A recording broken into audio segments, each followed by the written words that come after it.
আমাদের দখলবাজ চাঁদাবাজ ছিল না। আজকে আপনারা দেখতে পাচ্ছেন এখানে আমাদের বিএনপির কিছু মুখোশধারী কিছু নেতা এক শ্রমিক লীগ নেতাকে নিয়ে এসে একটি দোকান দখল করেছে, সেটা আমরা সবাই দেখেছে।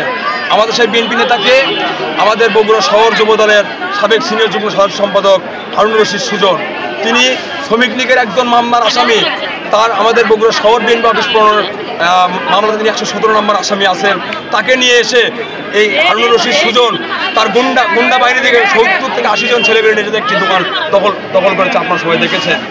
আর এই দিনও আমাদের কি বলে শহর আওয়ামী লীগের সভাপতি রবিন খানের একজন প্রেতাত্মা ছিল। এই রবিন খানের প্রেতাত্মাকে নিয়ে দিনু আমাদের এই বিএনপির এই নেতাকে বলে তাকে নিয়ে যে দোকানটি দখল আপনারা সবাই দেখেছে। আমরা বিএনপির হাইকমান্ডের কাছে আমরা অনুরোধ রাখবো, আপনারা এটাকে ভালোভাবে বিবেচনা করে আমরা দলীয় শাস্তি তার আমরা কামনা করছি। সুজনের সঙ্গে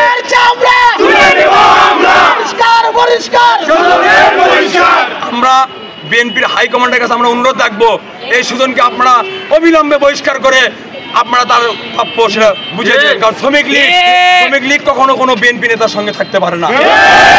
আমাদের বিএনপি নেতাকে আমাদের বিএনপির একটি মান সম্মান ক্ষুণ্ণ করার জন্য এই কাজটি সুজন করেছে, আপনারা সবাই জানেন। আমরা বাদশা ভাইয়ের কাছে অনুরোধ রাখবো, আপনাদের বগুড়া জেলা বিএনপি সভাপতি ভারপ্রাপ্ত সাধারণ সম্পাদক মোশাররফ ভাইয়ের কাছে রাখবো, যুব দলের সভাপতি সাধারণ সম্পাদক এবং বিএনপির কেন্দ্রীয় নেতৃত্বের অনুরোধ রাখবো, আপনারা তাকে অবিলম্বে বহিষ্কার করুন।